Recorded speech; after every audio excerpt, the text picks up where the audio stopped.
How's it going, Lee? It's wedged into the thread of this thing, which is just like... Because I'm going to start the video now. Okay, fine. I'm ready when you are. So, we just started this morning talking about modding guitars, and next thing you know, this is what the room looks like. Strike while the iron's hot. It's like right, literally Mr. P? what's going. Oh, I've thought about modding my guitar. I've been modding a Telecaster and we just thought, let's get the cameras rolling. Let's just get the cameras rolling. And it all started because I've got this road-worn Telecaster, which I've sort of modded a little bit, trying out some different pickups. And when I went to NAMM, the guys from Vega Trem, very kindly sent me that, which I also have on. Just gonna point out, I've also got one on here, and it's one of the best Trem systems I've ever used. So. Big shout out to those guys, and there's a link below for all that stuff. Anyway, thank you for watching. I think this is relevant because, you know, in the world of affordable guitars, or maybe more mid-pricey sort of stuff. Yes. You get some guitars that look great value, where the guitar's not that amazing, but it's loaded with third-party, like all the best aftermarket stuff. It's got hip shot and it's got pickups and it's still good value. But frets and. But there are other brands, and I think, you know, Sire is probably my favourite example of this, where they're still quite affordable. The build quality is epic, but they put all their own proprietary hardware on, so it's quite affordable. But I'm sort of intrigued. This is an S7 that I really, really like the feel of, but I'm sort of intrigued. How much better would it be if I put a different Trem system and some different pickups in there? Yeah. Because as an older body, I'm coming in close. Which camera? Look at the neck on that. We're going this cam. The neck. We're not going this cam. Which cam? We are going this cam. The necks on these are just wonderful, phenomenal. Lacquered on the front, matte on the back, roasted. So anyway, I'm intrigued, and like, you know, in typical Andertons style, we just start this and then go, we should film this. We should film this because we were faffing about, weren't we? And then it's like, why are we not filming this stuff? Because I want to do a few bits that might be interesting for you guys, and you wanted to try the Trem system out, so it's going to be a little bit of a mismatch of everything. But please like and subscribe before we go ahead, because you can win a real clon, and when we hit 850,000, there is a prize that we give away. I believe it's a power pedal from a Victory V4 power amp pedal. What he said. Yeah. So I'm going to change two things, yes, I what think, are you on this. Right, so that is the regular Trem that comes with the Sire S7. Mm-hmm. It has the sort of solid saddles on it, a bit reminiscent perhaps of an American Fender Strat. Yes. It's a 2-point Trem. Actually, to be honest with you, it's not...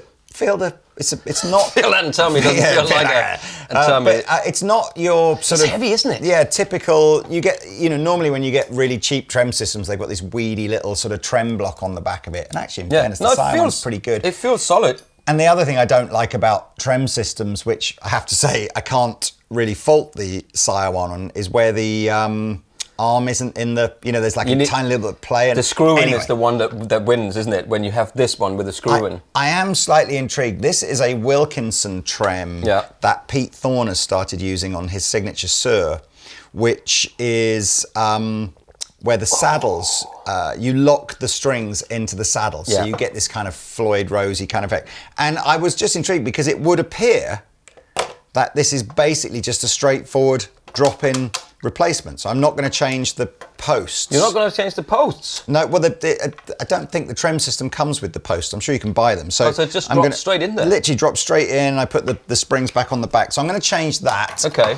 And then I'm also going to the dear, dear, lovely people at Monty's, which is a very fine British pickup manufacturer, do a set named after one of my favourite films ever, The Full Monty, which, have you seen? They're doing a sequel to that. With the same people? Pretty much, but just a lot older and a lot less attractive the hanging naked, years. I'm guessing, Anyway, so this is a a full Monty's humbucker with 2 full Monty single coils and a loom. And a loom with their special thingy, and it's drop-in, so and it's got this that can split, or you can add some stuff. Yeah, like I'm that, trying. Yeah, I might phone Matt at Monty's. The Sire as standard comes we'll with. Have to see if it looks does it? the same. Yeah, the Sire as standard comes with a push coil split, whereas the Monty's is push-pull, and I do prefer push-push, so I might retain.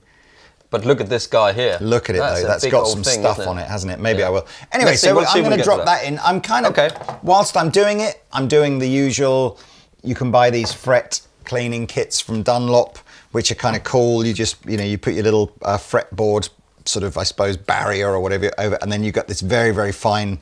That's sterling steel threads, isn't it? So you don't really need to do that on You're those. probably right. I don't know. Isn't that the whole point? It does make them go a bit shinier. It's probably not doing anything other than that. When you do it right there, it just puts me off. Puts you off what? When you're sitting right here and doing it right this? there. Like... If I turn around like this, does it look even worse? Hang on a second. So anyway, what are you doing, Mr. Pete? So by the way, I'm going to leave the locking tuners on here because I think they're cool. But I am going to apply some nut sauce to the nut. Yeah, not really a modification there, but it's. There's some nut sauce here. Nut sauce is good. Nut sauce. I'll probably do some nut sauce as well. But what I'm going to do is first. I'm gonna, like I've done on this guitar over here, the lovely magic back plates, have you? Yeah, the lovely Nick Greer makes these solid steel plates. Feel that? It's made out of something. It's a special material. Oh, have we got another one? No, because I put the other one on here. So Nick Greer, send me more of these. Yeah. So I'm gonna stick that on here, and you can see the difference in those two. Can you see how much? Feel that and tell me it doesn't look like a massive thick neck plate. Look at that. It looks cool as well, doesn't it? So that's what I'm going to do. Then I'm going to just give the neck a little bit of this. And then... that's a nitro neck, isn't it? It's a nitro neck on this. So you do like sort of rubbing the... I'll rub it a bit. If I sit like that, this way around, and I'm going like this. And then most importantly, which I've wanted to try for ages because I'm a big fan of these Vega Trem systems, and I think they're amazing, and they've made one for Telecasters. So basically, sorry, this is a tremolo for a Telecaster. Yes, get away. This is a Trem system that replaces all of this. So I'm super excited to see how that's going. Because I always thought it would be really cool to have a Bixby on this guitar, but then I was like, I don't want to start drilling. You can get some. You can get some other. What are they called? It's non-invasive Bixby. Non-invasive Bixby things. Surge like keyhole. Yeah, but so it comes with all of this stuff, and I'm just going to unbox it here. So you got a really cool Trem arm. Look at that. VT Vega Trem. Look at that. That is cool. That's very cool. And then you have got. Have you ever met the guys from Vega? Yeah, they were at NAM. Lovely dudes. So, and we stocked them, so it links below for all this stuff. Doesn't he live on the 7th floor? He lives on the 7th floor, yeah. So here's the whole the plate where that's gonna sit here, and these little I think they look a bit like trumpets. They'll be unscrewed. They do. And they'll have to go through, up and through. So we'll get to that, and then you've got your.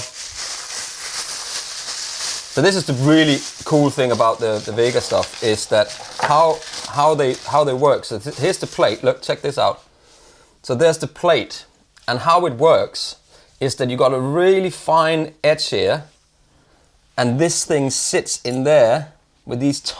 Look how thin that is, and tell me it doesn't look like So that sits in there, and does that.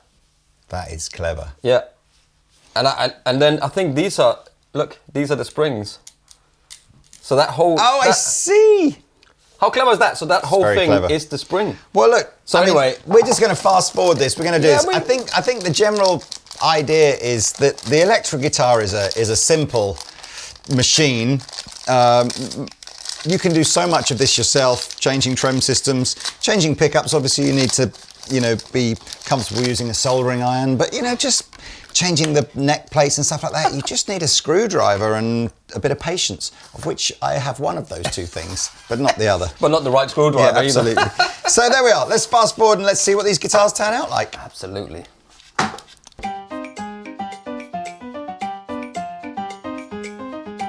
I could just clip No, these off, no, because you're going to need that thing. Don't clip it off. You're going to need that, and you might want to save that. So that's why you don't want to start faffing around with that. Don't clip it. No, I'm not clipping. I'm just holding it.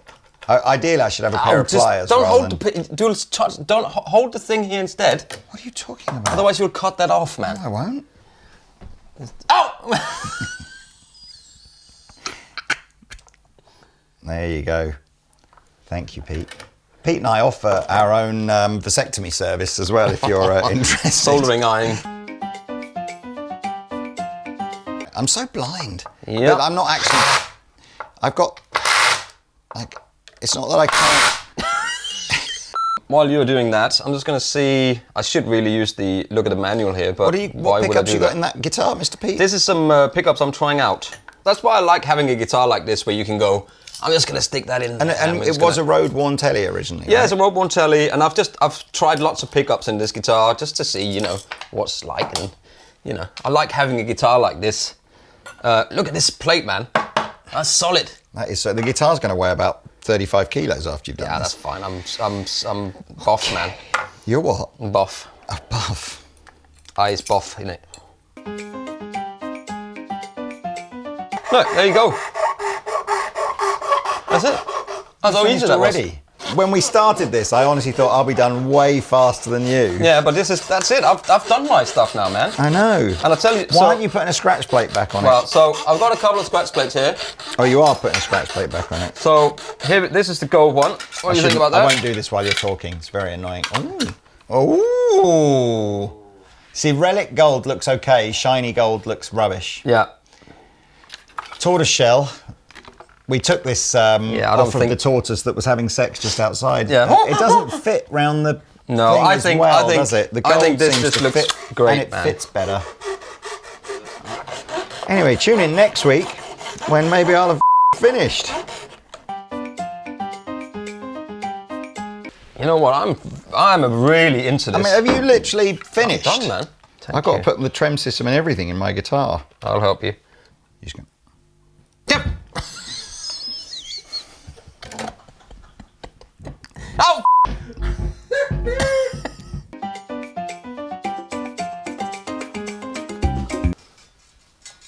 Hang on, let's look into the camera. Come over here this way.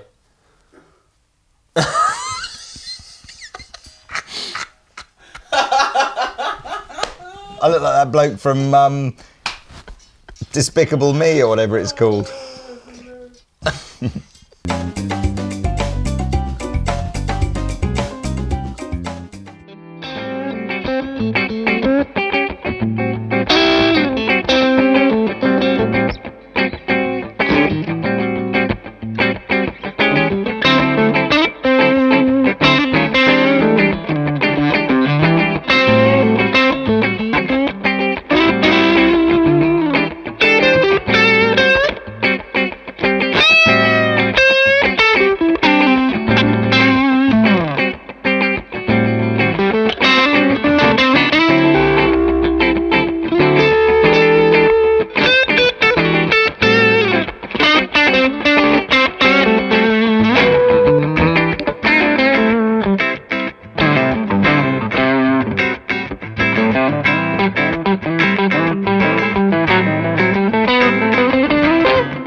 What did that take, about 2 hours?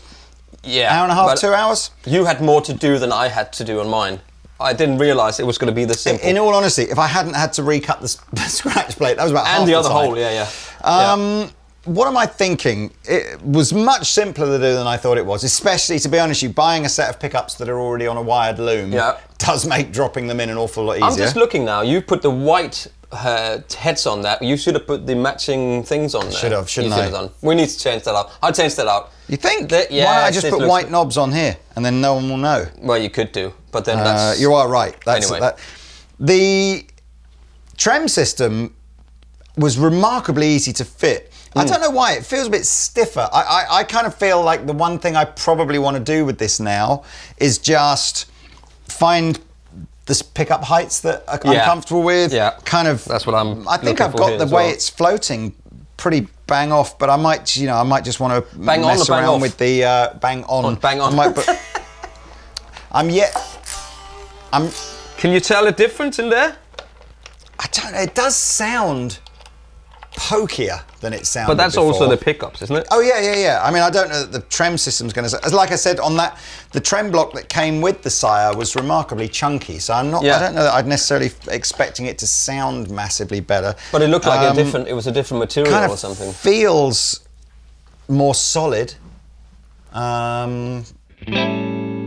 mean, I guess the trick will be over time if I'm playing it and it feels like it stays in tune a lot more. Yeah. That's the win, right? Yeah.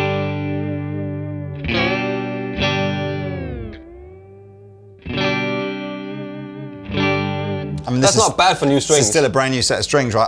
I haven't really experimented with. We've obviously got the.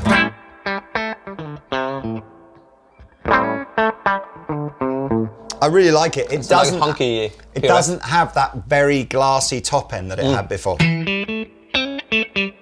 It's still snappy, but without being unpleasant. I mean, I'm guessing the lacquered fingerboard on this guitar gives it an inherent sort of snappiness. But that is the coolest looking Trem system I think I've ever seen on a Trem on a Telecaster. And how easy was that? I didn't do any drilling. So this is V2, VT2. They have VT1 as well, where you kind of drill holes into your extra holes into your body. And this is just the point not doing that at all. So what you're basically saying as well, you could completely put that back to how it was. Yeah. There'd be no extra holes, absolutely. No nothing. Which is amazing, isn't it? Then you go straight back to how it was before. But why would you? I mean, if you have a spare Telecaster lying around, then it's an amazing thing to put on. And it looks really cool with that with this. And it just goes straight through there. These goes in here. These are then the way to adjust the... I know there's no way of telling unless you just change that in isolation. No. But, I mean, is it all in the mind? Isn't it? Well, so who was I talking to? We had a conversation about it was the guy from Bunting Guitars. We were talking about what makes it's all the little bits and pieces all the time when you change and make it different, and you put a different wood type neck, and you have you have a maple top, and you have this stuff, and you have that stuff, you have lac. It's all the bits that makes a difference, but not very much, but a little bit. But you have to be good enough, no offense, to anyone, but you have to be good enough to be able, it doesn't matter if you play a guitar that's 200 quid, or a guitar that's, this is what it can get out of it, is 10,000 quid. If you're not good enough to get more than this out of it, then you'll never, no matter what you do. I should just stick with a Squier Affinity, because... But tone is in the fingers, isn't it? No, I agree. You've got the option to go to that bit, but you can know, if you can't go more than here, that was the same as John Miller said about the amp, isn't it a bit like a Formula One car? It's exactly. It's like, if you can't drive it like a Formula One driver, you're never going to get the benefit of it. But you stick Lewis Hamilton in my old Citroen, and he would do it a million times better than I would, even though it's a tiny little piece of anyway. But I've enjoyed this. I like that look. I've enjoyed, that looks great in the back there. I've enjoyed this. Oh, hang on. I like this guitar. I'm going to use this more now. I know I am. And I'm going to use this more. Check this out. So the Trem system, because we didn't get to play, just so you can hear, it's really cool. Like, it stays where you go.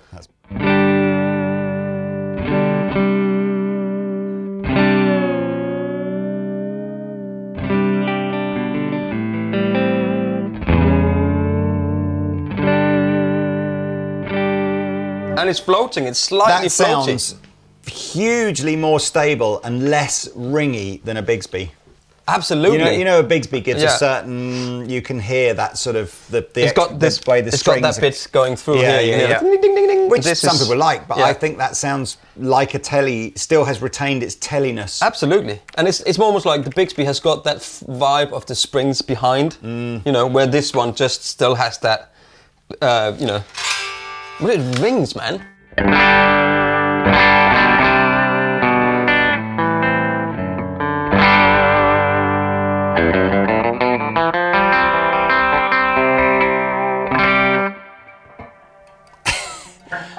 Maybe I need to set it up a bit better. Where can people find out more about that magical pickup, Mr. Pete? These pickups here are not. It's just I'm just trying these pickups out. That's the way that's going to be. We'll tell you more when it's official. Time will tell. Right, okay. Thank you very much for watching, everybody. Have you got any comments below for other sort of videos you'd like us to do that are sort of more perhaps maintenance related rather than new product related? Please feel free to say. Look at you, Mr. Vega. And do you think I should get a gold anodized guard on this? Only if it's relic. Yeah, a relic one like that. Yeah. Right. And maybe I was thinking, I'm thinking, get a set of Laura Basilio's signature pickups, because she does signature the open thing. Yeah, but in the middle position, and a lipstick here. Maybe I should ask if I can put that in here, because that would be cool.